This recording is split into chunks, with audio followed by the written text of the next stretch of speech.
Hello friends. आज की video में हम प्रॉफिट एंड लॉस पार्ट 5 को स्टडी करेंगे।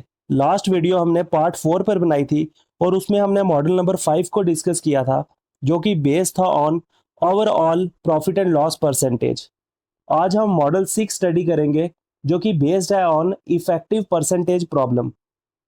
इफेक्टिव परसेंटेज का कॉन्सेप्ट हमने परसेंटेज के चैप्टर में डिटेल में समझा था कि कैसे इफेक्टिव परसेंटेज कॉन्सेप्ट का यूज करके हम क्वेश्चंस को कम टाइम में सिर्फ एक फार्मूले की हेल्प से सॉल्व कर सकते हैं। आज हम उसी कॉन्सेप्ट का यूज करके देखेंगे कि प्रॉफिट एंड लॉस के क्वेश्चंस को हम कैसे डायरेक्टली सॉल्व कर सकते हैं बिना डिटेल्ड कॉन्सेप्ट का यूज किए। चलो फिर मॉडल नंबर 6 पे मूव करते हैं और देखते हैं कि कैसे इफेक्टिव परसेंटेज प्रॉब्लम के क्वेश्चंस को सॉल्व किया जाता है। मॉडल नंबर 6 एग्जाम्पल से समझते हैं तो ज्यादा क्लियर होगा। A sold an article to B at a profit of 20% and B sold the same article to C at a profit of 10%. If C bought it for 2640, how much A pays for it? क्या कह रहा है कि A ने कोई article B को cell किया और उसने उसमें 20% प्रॉफिट कमाया। देन B ने उसको सेल किया सेम आर्टिकल को C को और उसमें 10% प्रॉफिट को कमाया। अगर सी ने उसको 2640 में बाय किया, अगर सी ने उसको 2640 में बाय किया, तो हमने बताना है कि ए ने उसके लिए कितने पे किए होंगे, means cost price of A कितनी रही होगी। सॉल्यूशन से समझते हैं। सबसे पहले एक बार देखते हैं कॉन्सेप्चुअल अप्रोच का यूज करके हम कैसे इस क्वेश्चन को सॉल्व कर सकते थे। मींस जो डिटेल्ड मेथड है उसको देखते हैं एक बार कि कैसे हम जो एक क्वेश्चन में कहना चाह रहा है उसको कैसे हम डिटेल्ड जो अप्रोच है प्रॉफिट एंड लॉस की उसको यूज करके हम कैसे इसको सॉल्व कर सकते थे। क्या कह रहा है कि ए ने एक आर्टिकल जो है बी को सेल किया, ठीक है, और उसमें उसने 20% प्रॉफिट को कमाया। देन बी ने सी को सेल किया और उसमें 10% प्रॉफिट को कमाया और सी ने उसको 2640 में बाय किया। मींस जो कॉस्ट प्राइस है सी है, कॉस्ट प्राइस ऑफ सी वो कितनी रही, 2640। अब ए ने उसको किसी प्राइस पे बाय किया होगा जिसको हम कहेंगे cost price of A. Then A ने उसको सेल किया किसी प्राइस पे जिसको हम कहेंगे सेलिंग प्राइस ऑफ ए, ऐसे। देन बी ने उसको किसी प्राइस पे बाय किया जिसको हम कहेंगे कॉस्ट प्राइस ऑफ बी और बी ने उसको किसी प्राइस पे सेल किया जिसको हम कहेंगे सेलिंग प्राइस ऑफ बी। अब जिस प्राइस पे ए ने उसको सेल किया बी ने उसको उसी प्राइस पे बाय किया होगा, means selling price of A cost price of B के बराबर होगा। सेम वैसे ही सेलिंग प्राइस ऑफ बी जो है वो कॉस्ट प्राइस ऑफ सी के बराबर होगा। यहां से हमारे पास सेलिंग प्राइस ऑफ बी कितना आ गया, 2640। Selling price of B equals to 2640, ठीक है। और प्रॉफिट कितना हो रहा है बी को, profit of B equals to 10%। Means यहां से हम कॉस्ट प्राइस ऑफ बी निकाल सकते हैं कैसे, अगर सेलिंग प्राइस हमारे पास 2640 है और प्रॉफिट 10% का हो रहा है, मींस 110% जो है वो 2640 के बराबर है। और हमारे पास जो कॉस्ट प्राइस ऑफ बी है वो कितना हो जाएगा, 100% के बराबर होता है। और यहाँ से क्रॉस मल्टीप्लाई से हम आंसर निकाल देंगे कैसे, 2640 मल्टीप्लाई 100 डिवाइडेड बाय 110, ठीक है। देन ये जीरो इससे कैंसिल हो गया। देन 11 टू ज़ा 22, देन 4 11 4 ज़ा 44 और ये बन गया हमारे पास 2400, ठीक है। यहाँ से हमारी कॉस्ट प्राइस ऑफ बी कितनी आ गई, 2400। अब कॉस्ट प्राइस ऑफ बी जो है वही सेलिंग प्राइस ऑफ ए होगा। It means selling price of A कितना हो गया हमारे पास, equals to 2400, same. Then profit of A कितना है, इक्वल्स टू 20%, क्वेश्चन में दिया हुआ है। देन यहां से हमारे पास कॉस्ट प्राइस ऑफ ए कितना आ जाएगा, इक्वल्स टू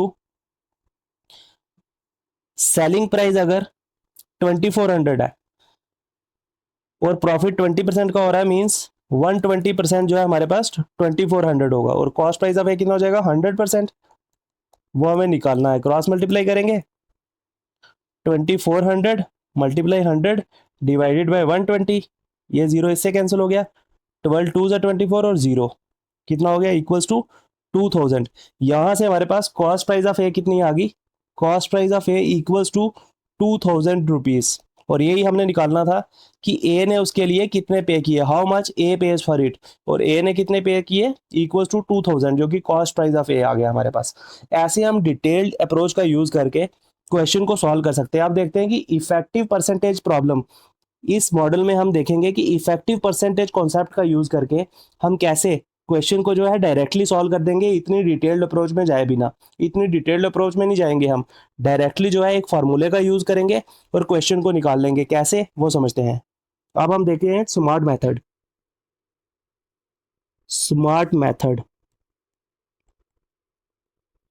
जो कि बेस्ड है on effective percentage, based on effective percentage. अगर आपने इफेक्टिव परसेंटेज को स्टडी नहीं किया तो पहले आप परसेंटेज चैप्टर पे जाएं और वहां पे जो इफेक्टिव परसेंटेज का कॉन्सेप्ट मैंने पढ़ाया हुआ है उसको स्टडी करें, देन आप प्रॉफिट एंड लॉस के इस क्वेश्चन को निकालें, क्योंकि उससे आपको इजी हो जाएगा और पता चल जाएगा इफेक्टिव परसेंटेज का कॉन्सेप्ट कहता क्या है और कैसे हम उसको यूज कर सकते हैं। देन अब हम देखते हैं इफेक्टिव परसेंटेज का कॉन्सेप्ट क्या कहता है। अगर हम ए से बी को सेल कर रहे थे, ठीक है, और हमें कुछ प्रॉफिट हुआ, देन बी से सी को सेल कर रहे थे और कुछ प्रॉफिट हुआ, हम डायरेक्टली ये जो दोनों प्रॉफिट है हमारे पास, पहला प्रॉफिट P1 और दूसरा प्रॉफिट P2, इसको कलेक्टिवली बना के हम सीधा कर सकते हैं कि ए को डायरेक्टली हम ए जो है सी को सेल करें। ठीक है, इस तरह से हम इन प्रॉफिट को मर्ज कर देंगे और एक सिंगल प्रॉफिट बना देंगे कि हम ए से सीधा सी को जैसे हम सेल कर रहे हैं, मीन्स ए जो है डायरेक्टली सी को सेल कर रहा है बिना बी का यूज किए। ठीक है, इस तरह से इस प्रॉफिट को हम मर्ज कर देंगे और हमारे पास एक सिंगल प्रॉफिट आ जाएगा पी। और यहां से अगर हमें सी की बाइंग वैल्यू मींस जो कॉस्ट प्राइस सी है वो दिया होगा, तो हम इजीली जो सेलिंग प्राइस या फिर कॉस्ट प्राइस ऑफ ए है वो निकाल सकेंगे यूजिंग दी प्रॉफिट परसेंटेज, जो कि हमने निकाली होगी इफेक्टिव परसेंटेज के फॉर्मूले से। कैसे निकालेंगे एक बार देखते हैं। इफेक्टिव परसेंटेज क्या कहता है, equals to A plus B plus A B by 100%। ये फॉर्मूला होता है इफेक्टिव परसेंटेज का। अब यहाँ पे ए क्या हो जाएगा हमारे पास, जो ए से बी की परसेंटेज थी, मींस पी ऑफ ए, वो हो जाएगा ए के बराबर। वो पी ऑफ बी जो प्रॉफिट ऑफ बी था, मींस बी से सी के बीच में जो प्रॉफिट था वो हो जाएगा इक्वल्स टू बी। अब ए हमें कितना दिया हुआ है, ए दिया हुआ है 20% और बी दिया हुआ है 10%, और यहां से निकालते हैं हम। ए हमारे पास आ गया 20%, देन बी हमारे पास आ गया इक्वल्स टू 10%, और इफेक्टिव परसेंटेज जो है वो कितनी आ जाएगी, equals to 20 plus 10 plus 20 into 10 by 100, ये आ गया 30, और ये जीरो इससे कैंसिल हो गया, 2 1 2, 30 प्लस 2 इक्वल्स टू कितना हो गया 32%। ठीक है, अब हमारे पास कलेक्टिवली परसेंटेज आ गई। ठीक है, ए से बी की परसेंटेज जो थी और बी से सी की परसेंटेज थी, जो प्रॉफिट की परसेंटेज, वो सीधा मर्ज होकर हमारे पास सिंगल प्रॉफिट परसेंटेज आ गई ए टू सी, जो कि आ गई equal to 32%। Means A directly जो है सी को कितने में सेल कर रहा है, इस तरह से हमने प्रॉब्लम को ना दिया, और वो किसके बराबर आ गया, equals to P equals to 32%। अब हम डायरेक्टली इस परसेंटेज का यूज करेंगे और हमारे पास जो कॉस्ट प्राइस है वो सी की दी हुई है, cost price of C, cost price of C जो कि किसके बराबर है 2640। अब ए ने किसी प्राइस पे उसको खरीदा जो कि हो जाएगी cost price of A, then A ने उसको सेल किया जो कि बराबर हो जाएगी सेलिंग प्राइस ऑफ ए। अब जिस प्राइस पे ए ने सेल किया होगा सी ने उसी प्राइस पे उसको खरीदा होगा, mean selling price of A equals to cost price of C हो जाएगी, और यहां से हमारे पास सेलिंग प्राइस ऑफ ए आ गया कितना 2640। ठीक है, अब हमें निकालना क्या है, cost price of A, cost price of A हमने निकालना है। सेलिंग प्राइस अगर इधर आ गई 2640 और प्रॉफिट जो है वो हो रहा है 32% का, तो हमारे पास 132% हो जाएगा इक्वल्स टू 2640, और cost price of A means 100% हमें निकालना है। 100% किसके बराबर जाएगा, क्रॉस मल्टीप्लाई करेंगे हमारा डायरेक्टली आंसर आ जाएगा बिना डिटेल्ड अप्रोच का यूज किए। कैसे, 2640 मल्टीप्लाई 100 डिवाइडेड बाय 132, 132 टू ज़ा 264 हो जाएगा, और साथ में जीरो आ जाएगा। 20 मल्टीप्लाई 100 कितना हो जाएगा, इक्वल्स टू 2000, 2000 रुपीज हमारे पास आंसर आ जाएगा। मींस जो कॉस्ट प्राइस ऑफ ए है वो कितनी आ गई, equals to 2000 rupees.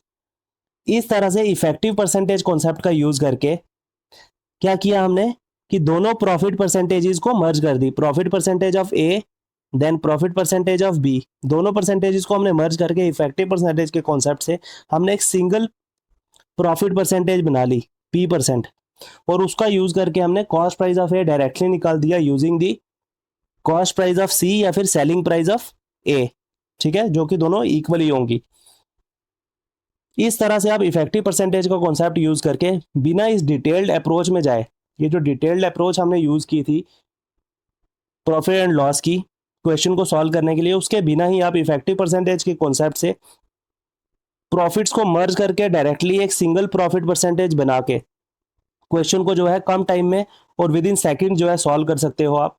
I hope आपको ये जो इफेक्टिव परसेंटेज प्रॉब्लम का कॉन्सेप्ट था ये क्लियर हो गया होगा, और किस तरह से हमने इसको अप्लाई करना है प्रॉफिट एंड लॉस के क्वेश्चंस में वो भी आपको समझ आ गया होगा। देन हम आज की वीडियो को यहीं पे एंड करते हैं, और नेक्स्ट वीडियो में हम मॉडल नंबर 7 को स्टडी करेंगे और देखेंगे मॉडल नंबर 7 के क्वेश्चंस किस तरह से कॉम्पिटिटिव एग्जाम में पूछे जाते हैं और कैसे हम उनको शॉर्टकट फार्मूले की हेल्प से कम टाइम में सॉल्व कर सकते हैं। चलो फिर आज की वीडियो को यहीं पे एंड करते हैं। Thank you friends.